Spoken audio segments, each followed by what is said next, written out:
Hi, welcome everybody. Welcome. This is the Reed College information session.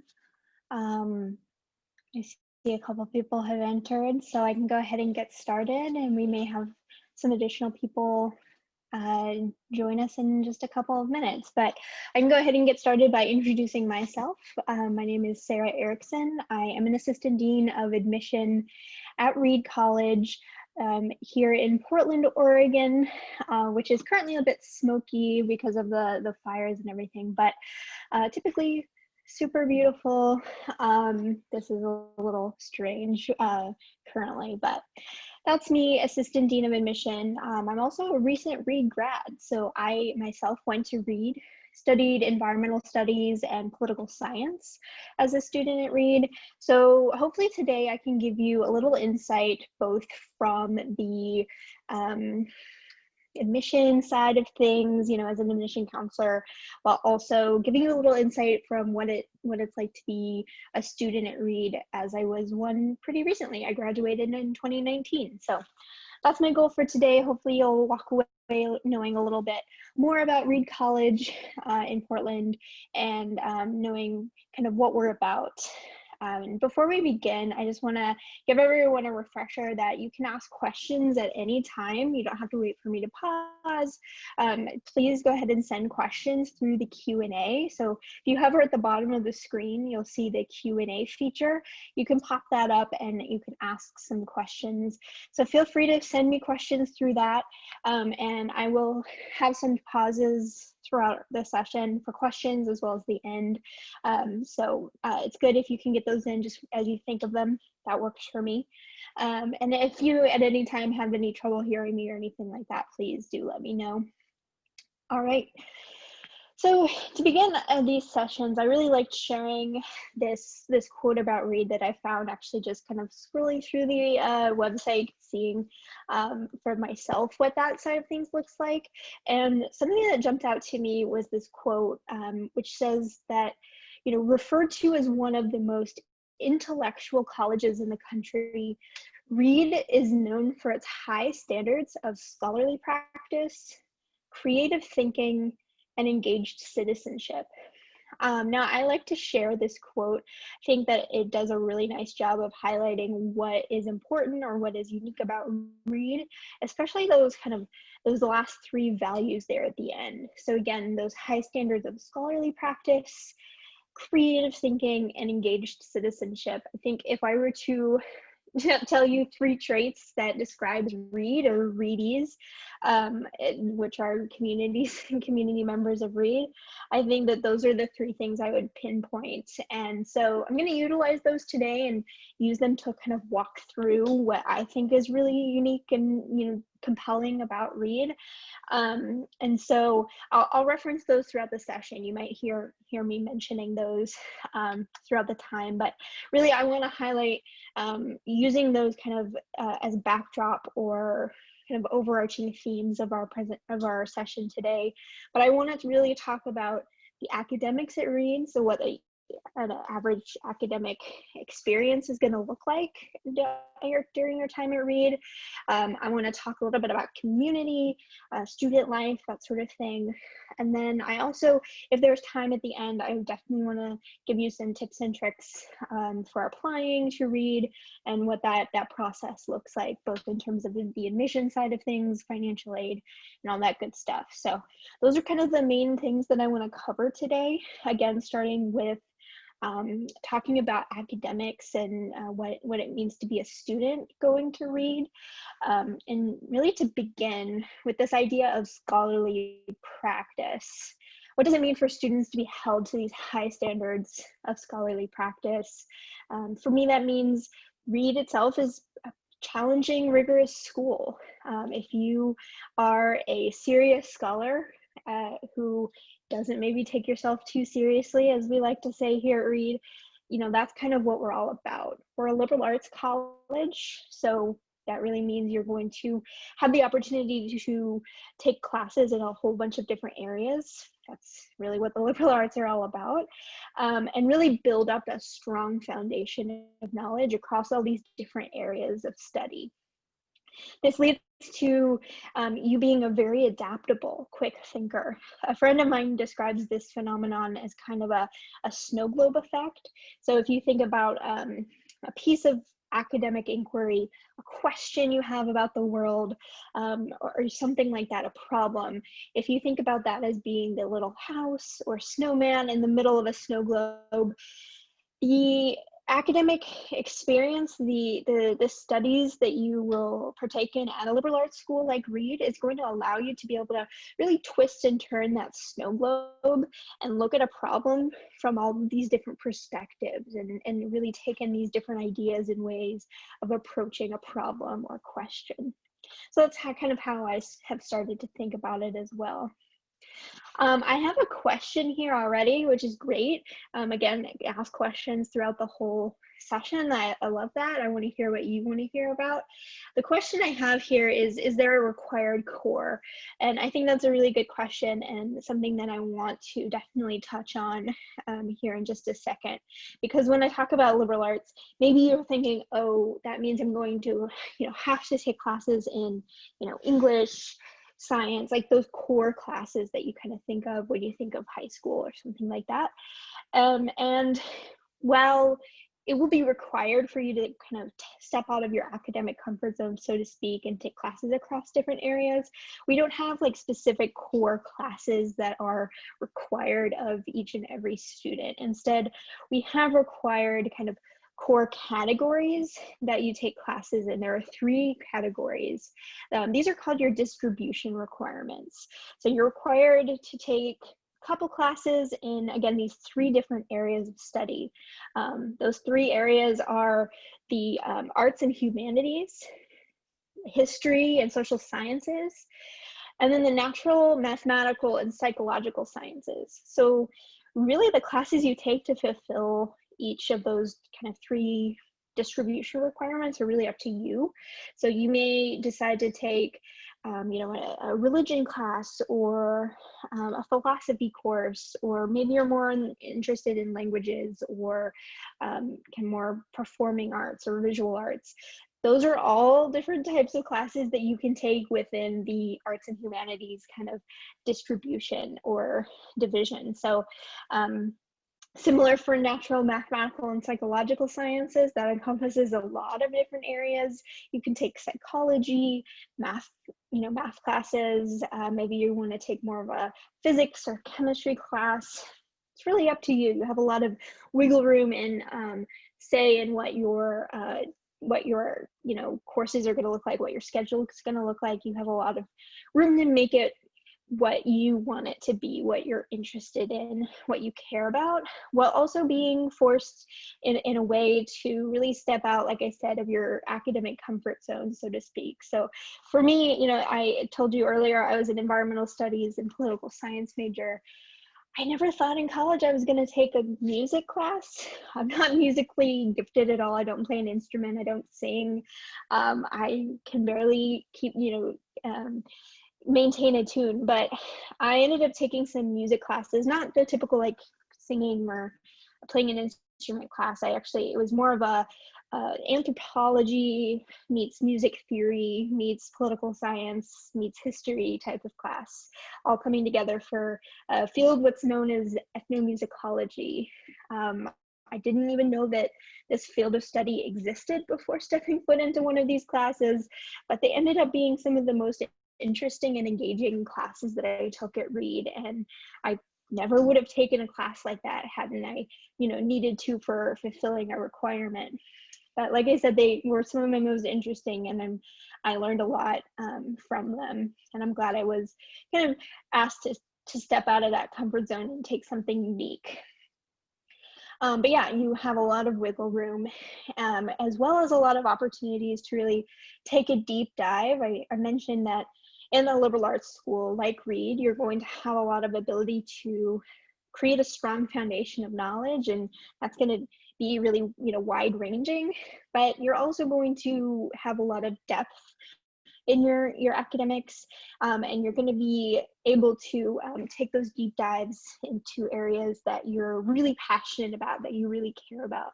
So if If you love doing theater or music or something like that on the side, you can totally do that and be a part of those things. But maybe your true passion is biochemistry, and that is what you are majoring in. That's what you are really taking a deep dive and becoming an expert in that field.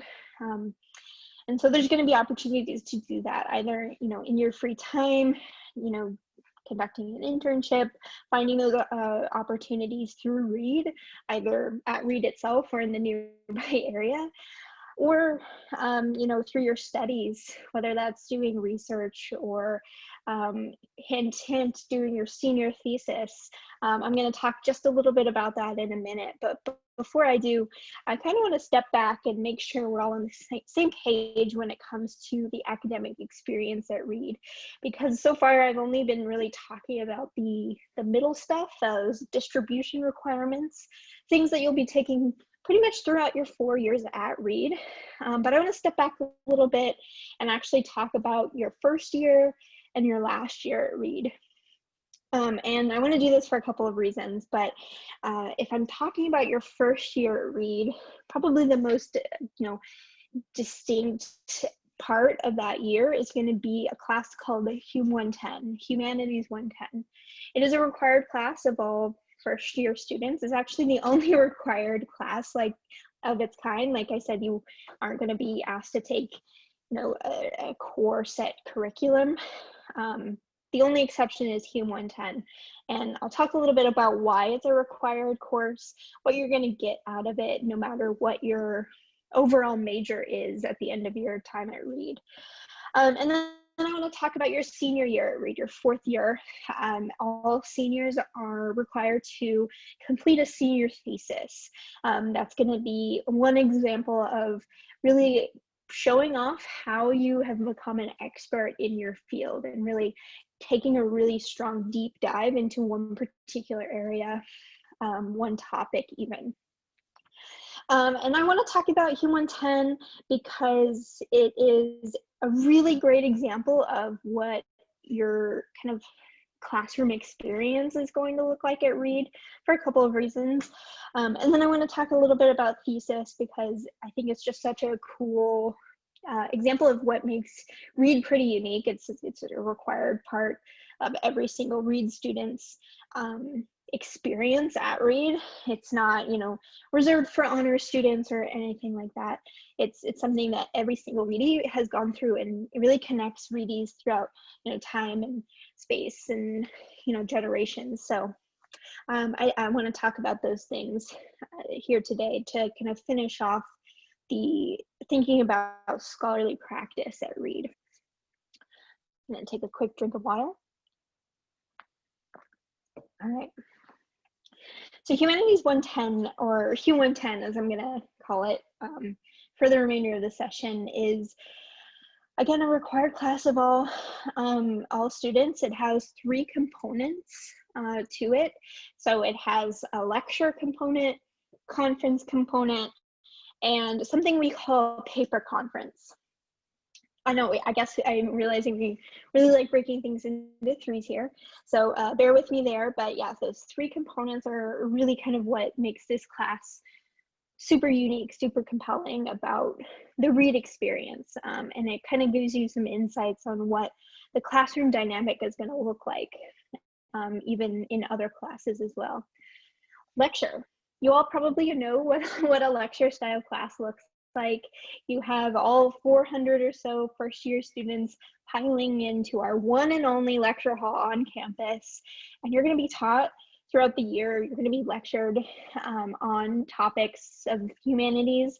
The curriculum really ranges from kind of Egypt, Greece, and Rome. You move through ancient Mexico City.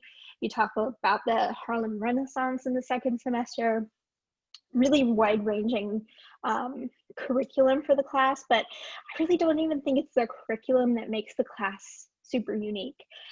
It's going to be taught by a panel of about 24 professors who will take turns lecturing each day, and they're going to be coming from all across the campus, so their expertise is super wide-ranging. You'll be taught by English English professors, classics professors, philosophy professors, professors of political science, art history, you name it. They're going to be coming from all over campus, and they're going to be talking to you about these topics of humanities. They're going to be posing questions and really trying to get the gears turning in your mind about these topics. So to kind of give you an example of what that might look like in an average week, 1 week you might be reading the Iliad by Homer, and the first day of lecture you have an English professor come and talk to you about extended simile in the text. Then the second day of lecture that week, you may have a philosophy professor come and talk to you about how Homer characterizes fate and power and agency in the text. But then finally, the last day of lecture, you have a history professor come in and tell you about the historical and political context in which the text was written, which just completely changes your entire view from the first 2 lectures. And that really back and forth between different topics, different professors, they're going to be posing new questions and challenging you to think outside of the box a little bit. And that's kind of the point of lecture. It's really, again, to get those gears turning in your mind. But they don't leave you hanging. They don't leave you there just thinking through these complex questions or topics. And that's where conference comes in, that second component of the course. And conference is a time for the big group to break away into smaller groups of about 15 or less students. And they'll meet a couple times a week as well, all year. And this is a time to really go into more deep discussion about the topics that are brought up in lecture, whatever you're reading or art that you're looking at that week. It's really a time to step away from being a passive, participant in your education and just passive learner, and kind of absorber of knowledge, if you will, and instead become a really active participant in your knowledge, in your education. You're learning to be able to discuss with your peers about what you're talking about. You'll bring your own ideas to the discussion. You'll be able to learn from your peers. And this is going to be more of your average class, both in terms of size and in terms of style at Reed. So almost all of your classes are going to have a large component of them being more of a discussion-based conference style classroom with about, 15, 17 or less students and a professor in the class. So that's going to be more of your typical class at Reed. I think it does a really nice job of showing how Reedies have a lot of autonomy, a lot of participatory action in their education, in their classes. And it all starts with Hume 110, really building that foundation. All right, the last component of Hume 110 I do want to share with you is paper conference. I think this is a super unique aspect of the class that is unlike pretty much any other class that you'll take at Reed or at other colleges even. And it's a required component that has you step into your professor's office. You'll meet with them after turning in each of your papers in the course in order to discuss, how you're doing on the papers, what are you really doing well, where are your strengths. But it's also a time for the professor to, give you guidance, help you grow as a scholar, as a writer. But they're also going to check in with you. They're going to see how you're doing. You're a first-year college student. They want to be really a pillar of academic support for you, and they're going to be there to just ask what's going on, how they can help, how they can be that support for you. And this does a couple of things. One, it gives you some confidence in talking with your professors in this more individual setting. It sets you up really well for going to your professor's office hours in other classes that you're taking, without being prompted, without it being a required component of the class. It is also going to give you some really valuable writing skills. Again, they're going to help you in developing your skills as a writer, um, as a scholar in a bunch of different ways. And being a strong writer is going to be really important at Reed throughout your 4 years at Reed and other classes. But this is no matter what your, what you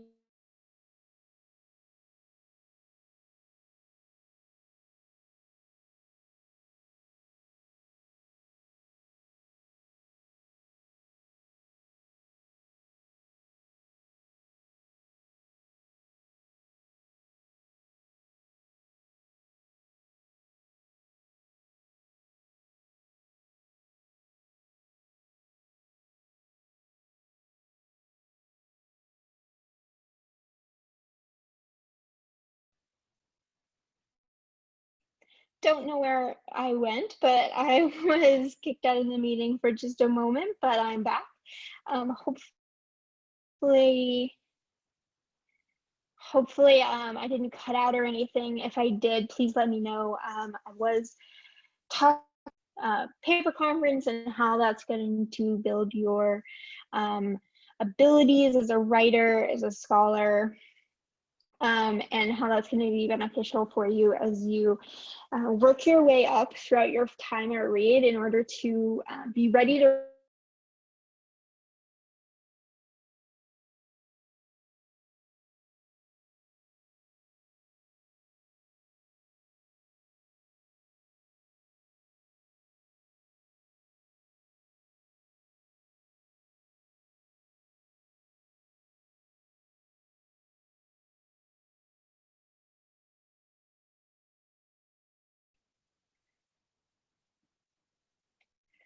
everybody.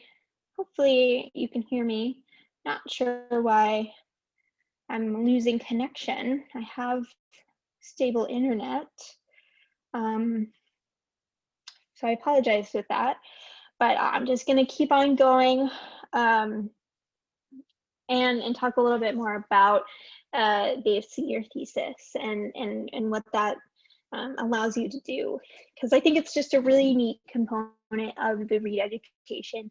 And again, it allows you to show off your knowledge, really become this expert in your field of study. So a couple of years ago, I really love this example. A couple of years ago, we had a biology student, and she wanted to study this type of bacteria that can degrade, or break down certain kinds of plastics.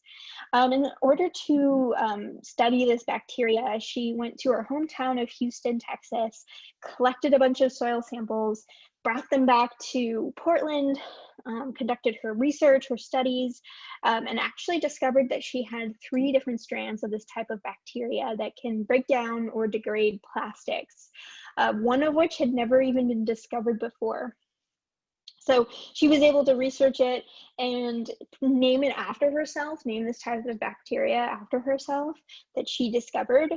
And she's ultimately gone on to continue studying this type of bacteria that can break down and degrade plastics and how it may be used on a larger scale.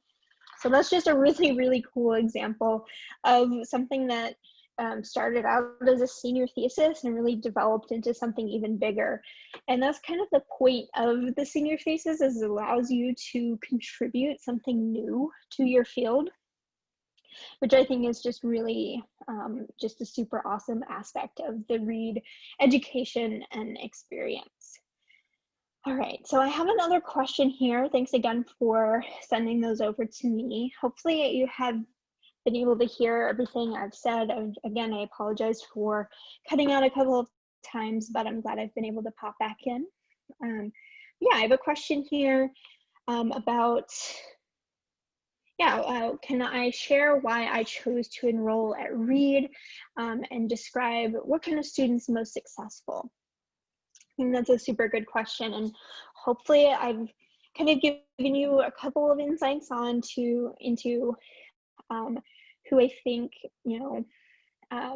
is a successful student. It's somebody who is extremely passionate, driven, curious, wants to really dive in and ask and answer these kind of unique questions. like this in your senior thesis, you want to be somebody who is willing to ask those questions and take risks, and to kind of show off a little bit academically, and really take those academic risks and jump in kind of, you know, feet first into this type of research and engagement. I think that's especially true too in like the type of classes that we have at Reed are discussion based. So you don't have to come into Reed being, you know, the most confident, the most talkative. That's certainly not me by any means. I'm an introvert naturally, and for me, jumping into these conference style classes, discussion based classes, was super nerve-wracking and difficult. It took some practice, took some time, took some time talking with my professors, really figuring out what worked for me, and still engaging in these conversations. So you got to be willing to put in that effort and work on, you know, bettering yourself academically. That's really kind of the person who does best too, is just somebody who really wants to continue improving. I think a really good example of that is how we do grades at Reed. So something that really drew me in to Reed was this idea that Reed doesn't do grades. Well, that statement's not exactly true. We do have grades. You will leave with a GPA and a transcript, but instead, Reed's not going to show you your grades automatically. So when you turn in a paper or an assignment, you're not going to get an A or B or C, you know, or a D on a paper or an assignment. You're instead going to get a ton of written feedback. You're also going to have the opportunity to get verbal feedback from your professors, like in the example of paper conference, or going to their office hours. And through this written and verbal feedback, you're going to have a really good sense of how you're doing in the class, but you're also going to always have a sense of how you can do better, how you can improve. So even if you're getting an A in the class, you're still going to know, okay, here is where I can really focus on to get better, to improve myself. Because I mean, that's just the facts of life. You know, we can work on things our whole lives while still focusing on, okay, how can I improve? How can I get better? And that's really the kind of the focus of the Reed education. And finally, you know, why I chose to enroll in Reed, it was for all these reasons, and I think something that I'm going to talk a little bit about is kind of the ethos of Reed, what makes the Reed community pretty unique. So I'll talk about that here in just a minute. And then finally, Reed's financial aid is really what sealed the deal for me. I'll again also talk about financial aid at the end if we have time, but something that was important for me is a school that offered need-based financial aid in addition, over merit-based scholarships for financial aid. I think that that's something that I valued a lot. I wanted a school that valued equity in that way and provided that need-based aid. So that's kind of what sealed the deal, really. When people ask me why I chose to come to Reed, there were a whole reasons I wanted to go to Reed, but that's really what kind of sealed the deal and encouraged me to enroll in the end. All right. Thank you again for all of your questions, everybody. I appreciate it. All right, so if we talked a lot about scholarly practice now, I want to talk a little bit before we have to end our session. I want to talk about creative thinking, as well as engaged citizenship. So to do so, I want to talk a little bit about community and what the Reed community means, what makes it unique. And it's really, one thing stands out to me as allowing for Reed's community to thrive in a really creative way, and showcases how Reedies are thinking creatively about creating the best possible community on campus. And that's through the honor principle. Just super simple. It's going to be really what ties the community together. And I know it can be this kind of abstract idea. So I'm going to try to hit on some of the things that I think are important for understanding what the honor principle means for the community. However, I can't really define it super well. It is an intentionally undefined concept, but it's constantly and creatively evolving over time. You know, as new community members come in to read with new ideas and new perspectives and ways of how to apply this kind of vague concept of honor to their actions within the community. And kind of just more broadly, the honor principle, it just asks that every community member at Reed reflects on, you know, how every single action they're making, you know, big or small, how every interaction that they have, how that's impacting the rest of the community, but above all, just whether or not they are acting honorably, if they're taking honor into account when acting. And so, because it's this, you know, really big, broad concept that applies to every single student and every single staff member, faculty member, anybody really who steps foot on campus, it's something that's actually taken really, really seriously. We have a student-run honor council who will meet, and honor plays a role in everything that you can think of, from, you know, sports and clubs to student government, and interactions among students, interactions with students and faculty, really everything on campus. And I know this is kind of a lot of broad concepts, very loosely defined. Again, that's kind of the point of the honor principle. One really good example that I can think of to help maybe help you better understand what it means for the community, I like to think of the canyon and how Reedies interact with the canyon on campus. For some context, the canyon is a lake in the middle of campus that has about a mile-long trail running around it, and it's just this gorgeous, you know, beautiful canyon that has lots of bridges over it. So something that you're going to interact with almost every day as you're walking across campus. But it showcases honor for me because it brings Reedies together. Reedies will come together, you know, a couple times a semester on what are known as canyon days. You know, people will have pizza and there'll be music, and it's a time to just clean up the canyon, you know, make it beautiful, take care of it as a community. Of course, they have year-round staff and students working in the canyon to maintain it every single day, but these canyon days are a really good showcase of how the community has come together to maintain this kind of ecological aspect of campus. But that's not always been the case. Like a decade ago is when the actual maintenance of the canyon started. Prior to that, it was just not taken care of at all.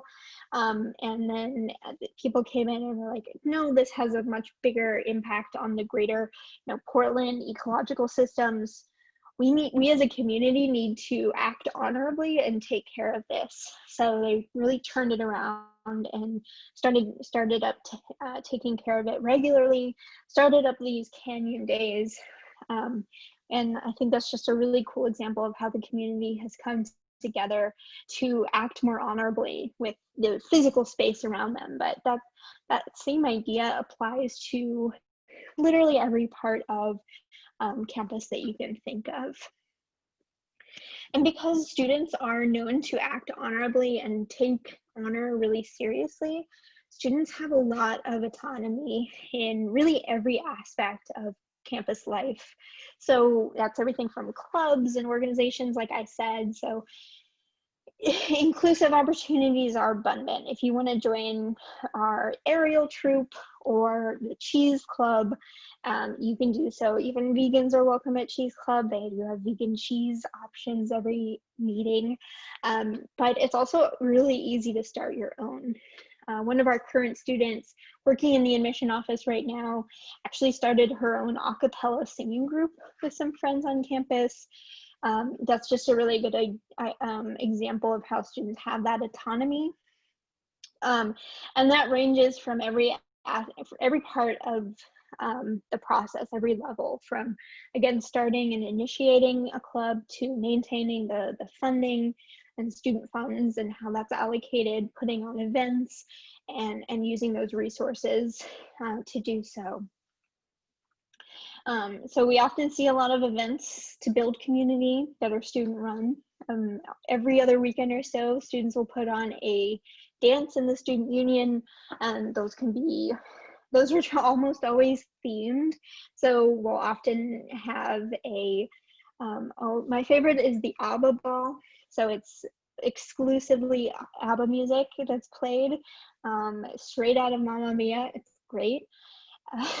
And there's some also other ones. I know they do a Daft Punk ball, things like that. So that's just one example too of the community coming together, something that's completely student run, and builds a lot of tradition from year to year. Like I said, ABBA ball is a tradition, which is pretty funny to me.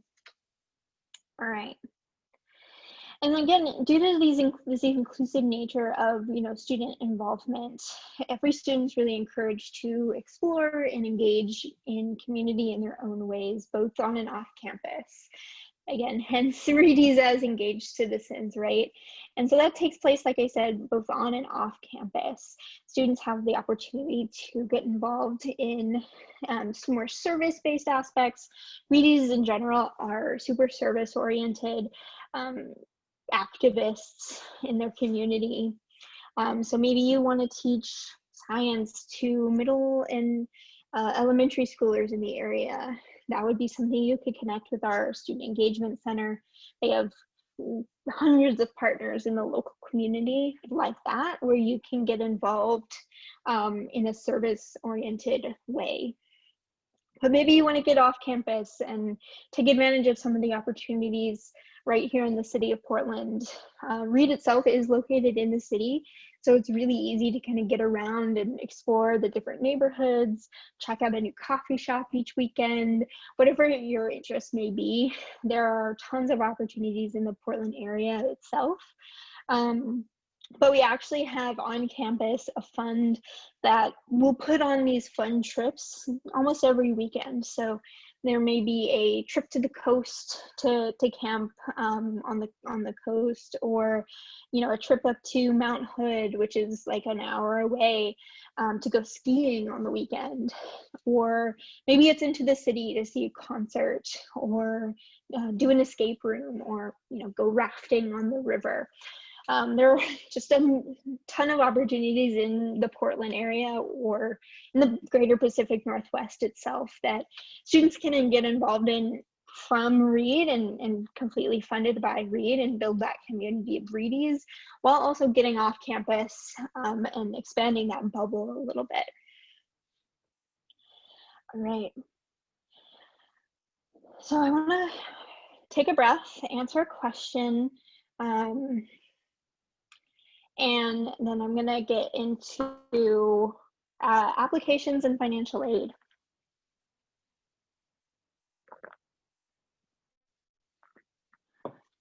Yes, we have a question here about resources for Jewish students.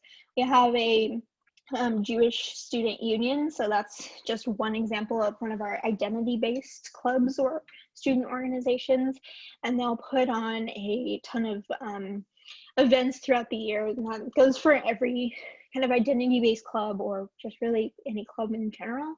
But yeah, this Jewish student union would be a really great place to look for resources for Jewish students. Good question. All right. So we have 5 minutes. Please let me know what other questions you have. And I'll do my best to answer them here. But while I'm waiting for those to come in, I want to just say a few specific things about the application and financial aid process. I want to talk a little bit about those 3 descriptors that I talked about from before, those 3 values. scholarly practice and creative thinking and engaged citizenship. You may have seen me reference those a couple of times throughout the session today, and I think they really apply really well here too, because when reviewing applications, we as an admission committee are reading applications in a really holistic manner that I think encompasses all three of those values. So when looking at applications, we're looking for people who are already displaying those high standards of scholarly practice and creative thinking and engaged citizenship. In other words, you know, we're looking at how you may be challenging yourself academically already in high school. You know, are you taking some of the more advanced classes that are available to you and within what is reasonable and in your context? We're thinking about how you're engaging in your community. Are you engaged through, I don't know, clubs and sports on campus at your school, or maybe you volunteer in your free time or have a part-time job? These are all ways that show us you are an engaged community member. It also helps us get a sense of how you may continue to be engaged in your community in college. And then finally, creative thinking. I think this is the one that I love to look for in applications. Essentially, how are you thinking creatively about the world around you? And we get at that a little bit through our supplemental essay. We do require students to complete a supplemental essay in their application, but a question is a little bit more unique than, you know, why would you want to come to Reed? We ask you if you had the opportunity to teach a week-long class to your fellow Reed students and community members, what would you teach and why? And I love this question because if you came to Reed, you would actually have that opportunity. We have a week-long event called Paideia that allows students and staff and really anybody in the community who wants to teach a class on anything they want to can teach a class. So that could be anything ranging from literary analysis of your favorite YA novel, or, you know, how to temper and make your own chocolate. Can be anything that you're passionate about or care about. It doesn't have to be academic, it can be. But I love this question because it really gets us thinking about how you're thinking creatively about the world around you and what you're passionate about. So those are really the kind of key things we're looking for in our applications themselves. And I already talked a little bit about financial aid. I do want to say, if you have any questions at all, you can always reach out to our financial aid office. They're always happy to answer your questions. All right, we have one question here, one last question that I have time for, which is, do you track demonstrated interest? The answer is yes, we do. You're showing demonstrated interest by joining us today. You're welcome to interview. That is another way to track demonstrated interest as well. So, all right, that's all we have time for. Thank you so much for joining us today. I hope you've walked away knowing a little bit more about Reed College, but if not, please reach out to us anytime at admission@reed.edu. We'd be happy to answer your questions.